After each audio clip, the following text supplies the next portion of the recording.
ஸ்பர்ஷனமும் சம்பாஷணமும் அப்படின்னா கிடையவே கிடையாது. இந்த கலியுகத்துல கண்கண்ட தெய்வமான சத்யசாயியோடைய கிருபை எவற்றுக்கெல்லாம் உண்டு, எவற்றுக்கெல்லாம் பகவான் தன்னுடைய தர்சனத்தையும் ஸ்பர்ஷனத்தையும் சம்பாஷணத்தையும் கொடுத்தார் என்பதை இந்த பாலவிகாஸ் குழந்தைகளின் உரையாடலில் இருந்து நாம் தெரிந்து கொள்வோம். பாருங்கள், நாமும் அவர்களுடன் பயணிப்போம்.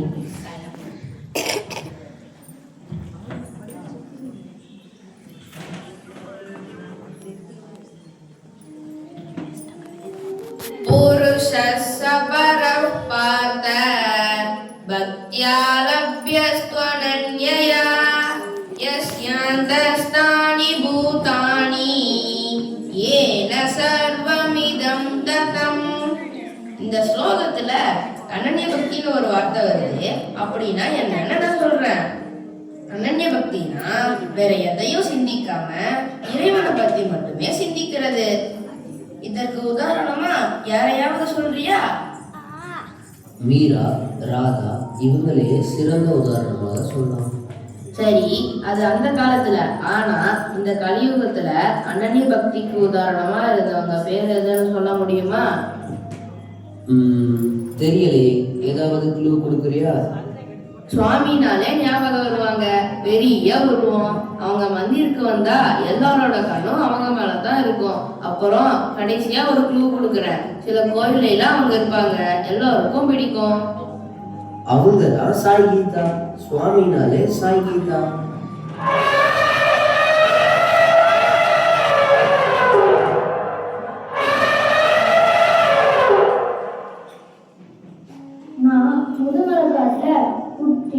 அனாதையா இருந்தப்போ சுவாமி தான் என்னை கூட்டிட்டு வந்தாரு. சுவாமி எனக்கு சாய் கீதான பேரும் வச்சாரு. நான் கிச்சனுக்கு, டைனிங் ஹாலுக்கு, இன்டர்வியூ ரூமுக்கு, ஏன் பாத்ரூமுக்கு கூட ஒரு குழந்த அம்மா பின்னாடியே போன மாதிரி நான் சுவாமி பின்னாடியே போனேன். சுவாமி எனக்கு அவர் கையாலே குட்டிப்பாலாம் ஊட்டியிருக்காரு. சுவாமி வெளியே போயிட்டு வரும்போதெல்லாம் எனக்கு கூட நிறைய ஆப்பிள் எடுத்துட்டு வந்து அவர் கையாலே ஊட்டியும் விட்டுருக்காரு. புட்டபர்த்தி, பிருந்தாவன்னு சுவாமி எங்கெல்லாம் போனாரோ அங்கெல்லாம் நானும் அவர் கூடவே போவேன். நான் கொஞ்சம் பெருசா வளர்ந்துட்டேன்னா அதனால சுவாமி கோகுலத்துல எனக்காகவே ஷெட்லாம் அமைச்சு தந்தாரு. நான் கோகுலத்துல இருக்கிறப்போ பிரைமரி ஸ்கூல் கன்ஸ்ட்ரக்ஷன் ஒன்று நடந்துட்டு இருந்துச்சா. அப்போ சுவாமி அந்த கன்ஸ்ட்ரக்ஷனை பார்க்க வந்தாரு. சுவாமியை தரிசனம் பண்ணாம என்னால இருக்கவே முடியாது. எனக்கு எப்பவுமே அவர் சிந்தனையாவே இருந்துச்சா. அதனால நான் என்னையே மறந்து மேடு, பள்ளம், தண்ணி, கல், கரடு, கம்பி இது எதையுமே பார்க்காம சுவாமி கிட்ட ஓடி போய் அவரை தரிசனம் செஞ்சு சுவாமியோட பாதத்தையும் நமஸ்காரம் பண்ணினேன். சுவாமியோட 85th பர்த்டே அப்போ அவர் எல்லாருக்கும் துணிமணி வாங்கி தந்தாரு. உனக்கு என்ன வேணும் கீதாமான்னு என்கிட்ட கேட்டாரா. அதுக்கு நான் என் காலை தூக்கி காமிச்சேன்.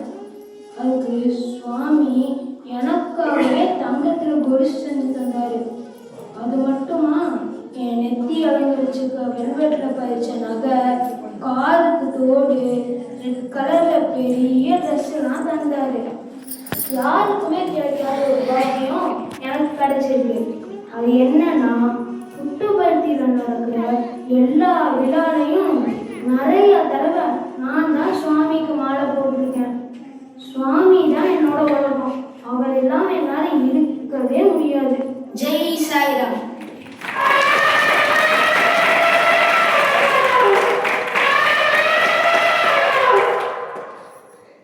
திரேதாயுகத்துல ஜடாயுவுக்கு ராமர் கடைசி சடங்கு செய்தது போல நம் சுவாமி தன் கையாலேயே சாய் கீதாவுக்கு செய்தார்னா எப்படிப்பட்ட மகாபக்த இந்த சாய் கீதா. சாய் நாமம் உள்ளவரை சாய் கீதாவின் புகழ் நிலைத்திருக்கும். அடுத்தபடியாக நம் சுவாமியின் திவ்ய சன்னதியில் கம்பீரமாக பொன்னிறத்தில் இருப்பது இது. பக்கத்திற்கொன்றாக 2 இருக்கிறது. மனிதன் எப்படி வாழ வேண்டும் என்பதை நினைவூட்டும் ஒரு சின்னம் இது. சுவாமி தன் போதனைகளில் இதை ஒரு ஆழமான ஆன்மீக குறியீடாக சொல்கிறார். இது என்ன? தெரியாதே, வேற ஏதாவது க்ளூ தரையா?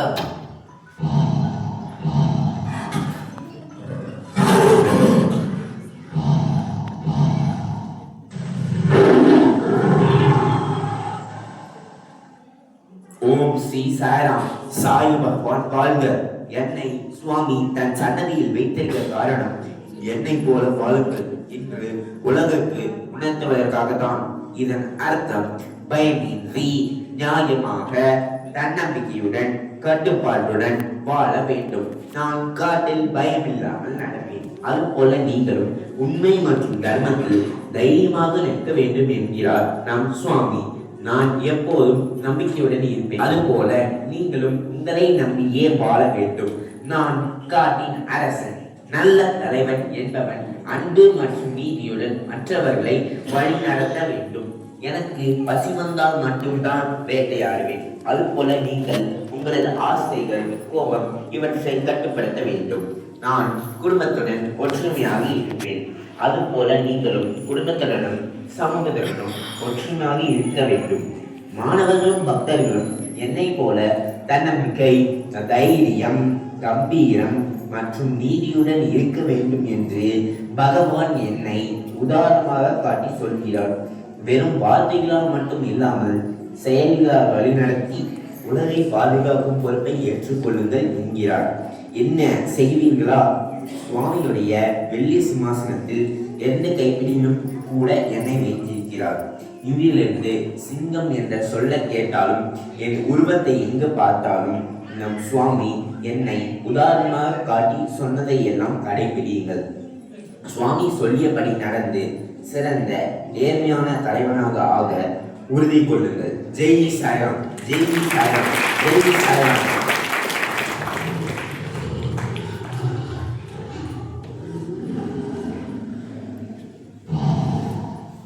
அப்பப்பா, நம் சுவாமியின் போதனையாக இந்த சிங்கம் சொன்னது என்னை ஸ்தம்பிக்க வைத்து விட்டது. சுவாமி விவேகானந்தரின் வீர முழக்கம் மாதிரி அல்லவா இருக்கிறது. நாம் இந்த குணங்களை நீ வளர்த்துக் கொள்வோம், சிங்கம் போல் வாழ்வோம். சாய்ராம், ராமர் என்றால் கோதண்டவேல் போல, கிருஷ்ணர் என்றால் அது புல்லாங்குழல், சிவபெருமான் என்றால் அது திரிசூலம், நம் பகவான் என்றால் என்ன சொல்வது? அவர் கைகளில் தான் எதுவுமே வைத்துக் கொள்ளவில்லையே.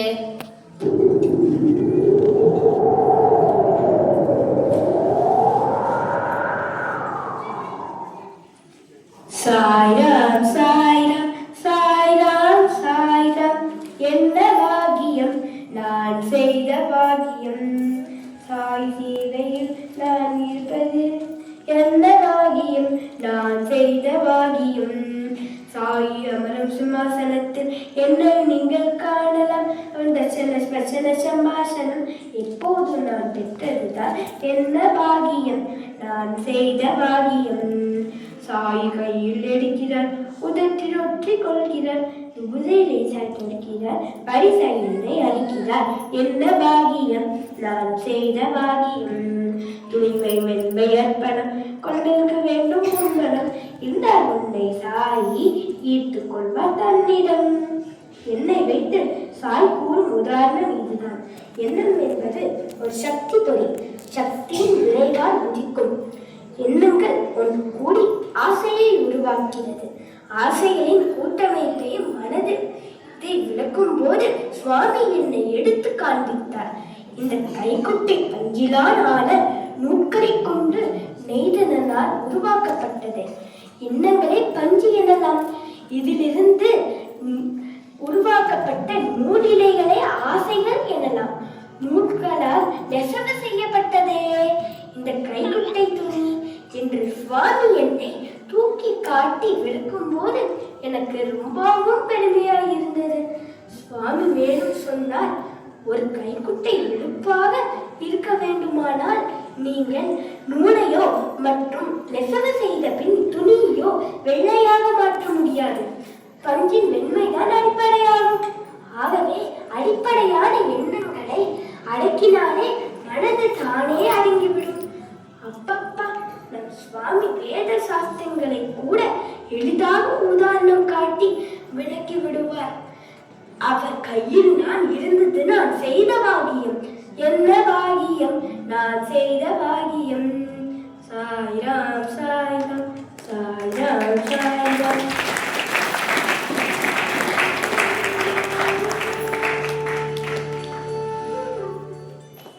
சுவாமியின் கைக்குட்டை எப்போதும் தூய்மையாக வெண்மையாக அப்பழுக்கு இல்லாமல் இருக்கும். அதுபோல நாமும் நம் மனதை தூய்மையாக வைத்திருக்க வேண்டும். சாய் கீதா, சிங்கம், சுவாமியின் கட்சி பெற்று இவையெல்லாம் பேசியதை கேட்கும் போது நம் பகவானின் போதனைகள் மேலும் அவர் வாழ்க்கையை பற்றி நிறைய அறிந்து கொள்கிறோம். ஆமாம் ஆமாம். அடுத்து யார் வந்து என்ன சொல்ல போறாங்க என்பதை கேட்க மிக மிக ஆர்வமாக உள்ளது.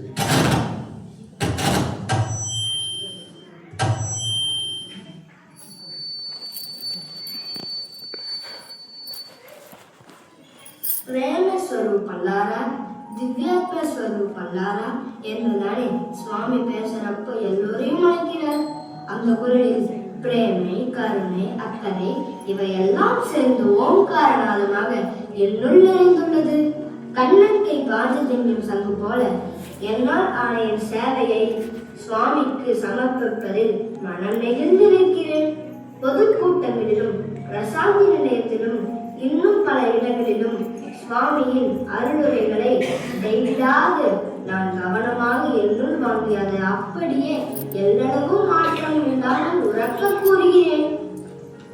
ஒவ்வொரு அருளுரையில் நிறைவாக சுவாமி தன்னுடைய தெய்வீக குரலில் பாடும்போது எல்லா பக்தர்களும் பின்பாட்டு பாடுவாங்க. எனக்குள்ளும் தெய்வீக அறிவுகள் உள்ளே போய் என் உச்சி முதல் பாதம் வரை நானும் தெய்வீகம் நிறைந்ததாக ஆகிவிடுவேன். சுவாமியின் குரல் கண்ணீர் என்று ஒலிக்கும் போது நான் ஸ்தம்பித்து நின்று விடுவேன். என் சேவை பணி கூட நின்று விடுமோ என்று பயந்திருக்கிறேன். ஆனால் என்னை இயக்குபவர் சுவாமி அல்லவா? எல்லாம் பர்ஃபெக்டாக இருக்கும். சுவாமியோட தரிசனம், ஸ்பர்சனம், சம்பாஷணம் எல்லாம் எனக்கு கிடைத்த மாதிரி யாருக்கு கிடைக்கும்? திருச்சியில் ஒரு கூட்டத்தில் சுவாமி ஊமை பையனை அழைத்து அவனை பேச வைத்தார். ஒரு குரு பௌர்ணமி தினம் பம்பாயில் சுவாமி ஆற்றிய சொற்பொழிவை கேட்க 30,000 ஜனங்கள் கூடியிருந்தார்கள்.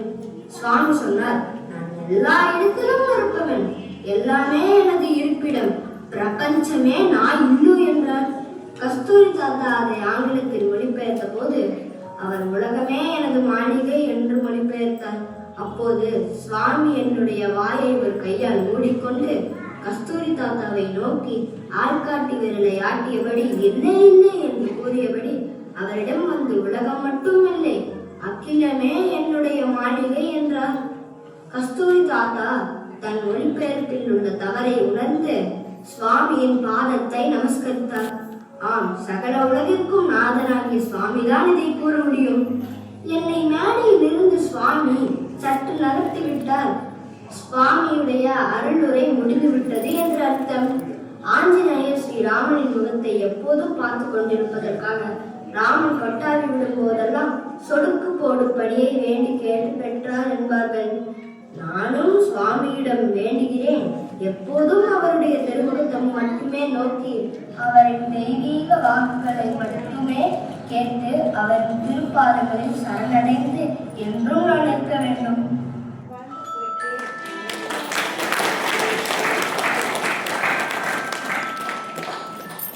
நம் பால விகாசில் நம் குரு சொன்னாங்களே, எப்பப்பெல்லாம் நமக்கு பேசுவதற்கோ அல்லது பர்ஃபார்மன்ஸ் கொடுப்பதற்கோ ஒரு வாய்ப்பு கிடைக்கிறதோ அப்போதெல்லாம் மைக் மாதிரி பகவானுடைய கையில் ஒரு கருவியாக ஈகோ இல்லாமல் அர்ப்பண பாவத்துடன் இருக்க வேண்டும். சாய்ராம், எங்க குடும்பத்தோட நாங்க எங்க வெளியே போனாலும் எல்லாரும் ஏறி உட்கார்ந்த உடனே காயத்ரி மந்திரம் சொல்வோம். அப்புறம் பஜன், அதிலேயும் சிறப்பா சுவாமி பாடன பஜனை கேட்போம். நீங்க சொன்னது மாதிரி நாங்களும் கார்ல போகும்போது காயத்ரி மந்திரம் சொல்லுவோம், பஜனையும் பாடுவோம். அது மட்டும் இல்லாம சுவாமிக்கு சிறப்பா ஒரு இருக்கையும் கொடுத்துடுவோம். அப்ப சுவாமி எங்க கூடயே வர மாதிரி இருக்கும்.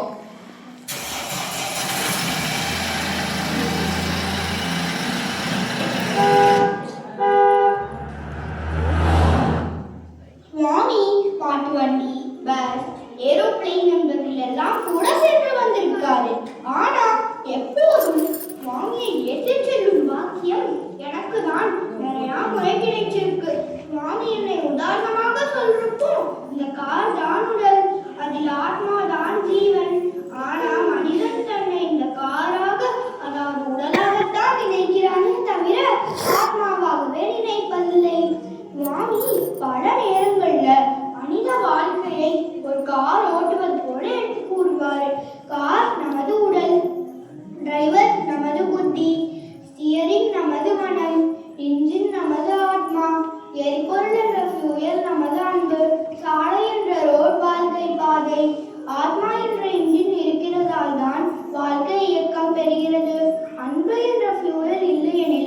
வாழ்க்கை முன்னேறாது.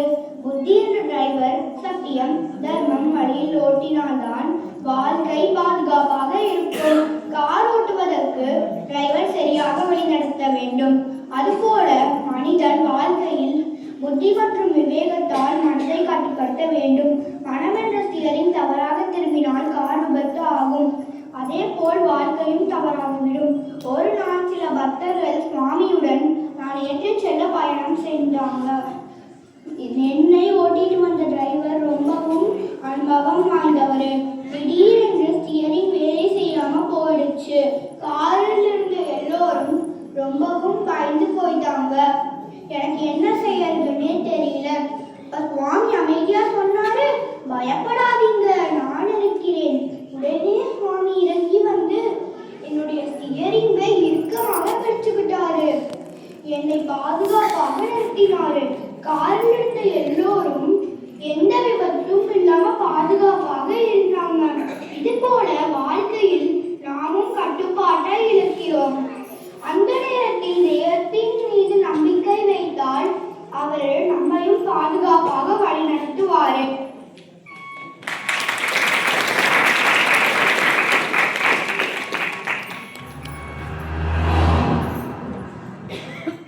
அர்ஜுனன் குருஷேத்திர போர்ல பகவான் ஸ்ரீ கிருஷ்ணரை தன்னுடைய சாரதியாக திணைக்கிற வரம் பெற்றான். அதுபோல நாமும் நம்மளுடைய வாழ்க்கை பயணத்தில் பகவான சாரதியாக எடுத்துக்கிட்டு அவரை பரிபூர்ண சரணாகதி அடைய நம்முடைய வாழ்க்கை பாதுகாப்பாக இருக்கிறது மட்டுமல்லாமல் இலக்கை சென்று சேரலாம். நம் பகவான் ஸ்ரீ சத்யசாயி தானே சனாதன சாரதி. அவரையே நாம் சரணாகதி அடைந்து வாழ்வோம்.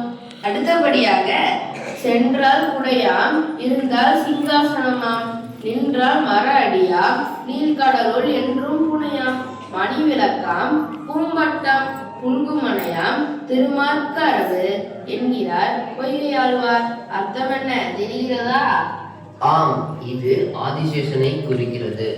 நாமும் ஆதிசேஷனை போல இப்படி எந்தெந்த விதத்தில் எல்லாம் முடியுமோ அப்படி பகவானுக்கு பணி செய்து வாழ வேண்டும் என்பதை நம் மனதில் நன்கு பதித்துக் கொள்ள வேண்டும்.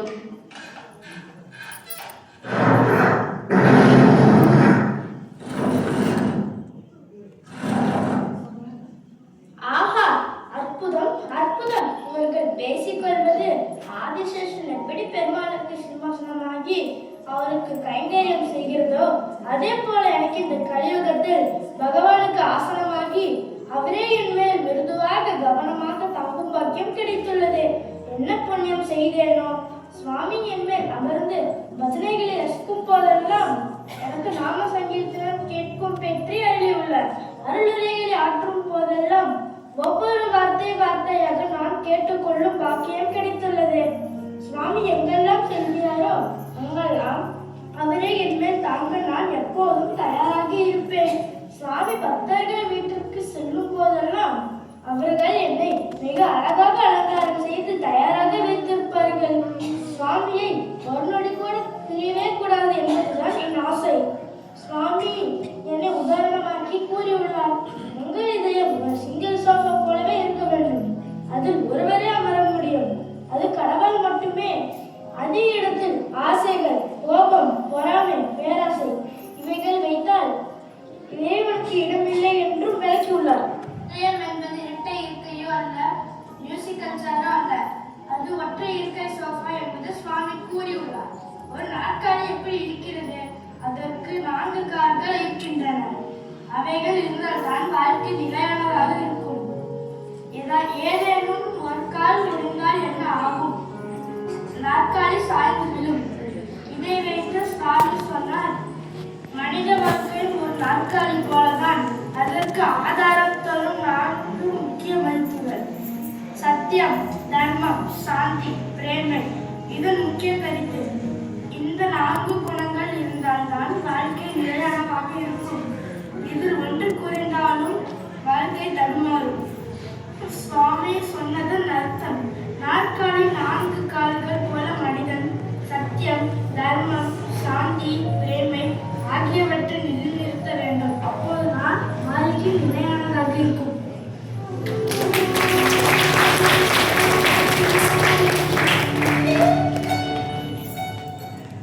சிம்மாசனமே சுவாமி சொன்ன எல்லா நீதிகளையும் சொல்லிவிட்டது. ஆமாம், நாம் செய்ய வேண்டியது என்ன? நம் சுவாமியின் போதனைகளை ஏற்று கடைபிடிப்பதுதான். அடுத்தபடியாக நம் சமிதிகளிலும் நம் சாய் ஆர்கனைசேஷன்களிலும் நிகழ்ச்சி நிறைவில் நமக்கு தருவாங்களே, அது என்ன? மந்திரமாவது நீரு, வானவர் மேலது நீரு.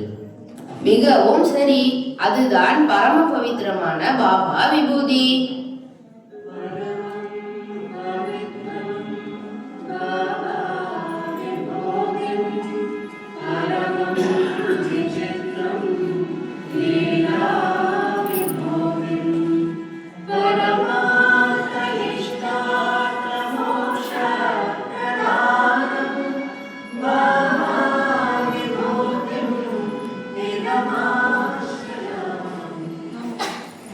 சாய்ராம், நம் பகவான் தன் கையசைத்து வரவழைத்து அருளும் என்னை பற்றி அல்லவா இவர்கள் பேசுகிறார்கள்?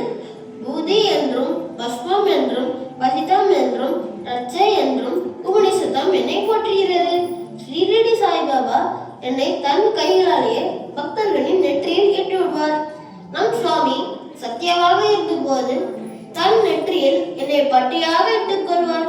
ஒரு பக்தர் நம் சுவாமியிடம் கேட்டார், சுவாமி, இந்த விபூதியை ஏன் தருகிறீர்கள்? சுவாமி சொன்னார், நீ எதையும் கொண்டு போக முடியாது என்பதை நினைவூட்டத்தான் இதை தருகிறேன். பகவானின் கைகளிலிருந்து கிடைக்கும் நான் உங்கள் பாவங்களை எரித்து விடுவேன், எல்லா நோய்களையும் போக்கி விடுவேன், பேய் பிசாசுகளின் உபாதியை தடுப்பேன், ஆன்மீக ஒளியை அளிப்பேன், ரட்சையாக எப்போதும் இருப்பேன். சுவாமியின் அருகில் மாணவர்கள் சென்று நிற்க அமர வேண்டும் என்றால் அவர்கள் தங்கள் நெற்றியில் என்னை அணிந்திருக்க வேண்டும். சரி, எப்படி என்னை நீங்கள் ஸ்ரீகரிக்க வேண்டும் என்று சுவாமி சொல்கிறார், கேளுங்கள். நீங்கள் ஸ்ரத்தையுடன் என்னை உங்கள் நெற்றியில் இட்டுக்கொண்டு சிறிதளவு எடுத்து தண்ணீரில் கரைத்து பகவானின் நாமத்தை உச்சரித்துக் கொண்டே உங்கள் நோய் தீர மனதார பிரார்த்தித்துக் கொண்டே புனித தீர்த்தமாக குடிக்க வேண்டும். இவ்வாறு செய்தால் கேன்சர் நோய் கூட கேன்சல் ஆகிவிடும். எக்ஸ்பிரி டேட்டே இல்லாத எண்ணெய் உண்டால் உங்கள் எக்ஸ்பிரி டேட் தள்ளி போய்விடும். நான் உங்களுக்கு எல்லாம் நினைவூட்டது இதுதான். உடலும் செல்வமும் புகழும் அனைத்தும் நிலையற்றவை, எதுவும் நிரந்தரமில்லை. பிரம்மம் ஒன்றே மெய்ப்பொருள் என்பதை நன்கு உணர்ந்து கொண்டு புனிதமான தெய்வீக வாழ்வை மனிதர்கள் வாழ வேண்டும். என்னை இறைவனை உணர்த்தும் தெய்வீக சின்னமாக மனதில் பதித்துக் கொள்ளுங்கள். ஜெய் சாய்ராம்.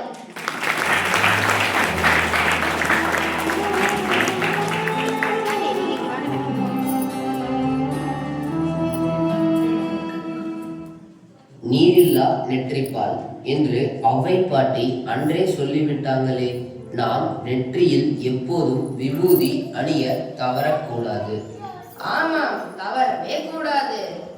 முக்தி தருவது நீரு, முனிவர் அணிவது நீரு, பக்தி தருவது நீரு, பரம இனியது நீரு, வேதத்தில் உள்ளது நீரு, வெந்துய தீர்ப்பது நீரு, பூச இனியது நீரு, புண்ணியமாவது நீரு, புண்ணியமாவது நீரு.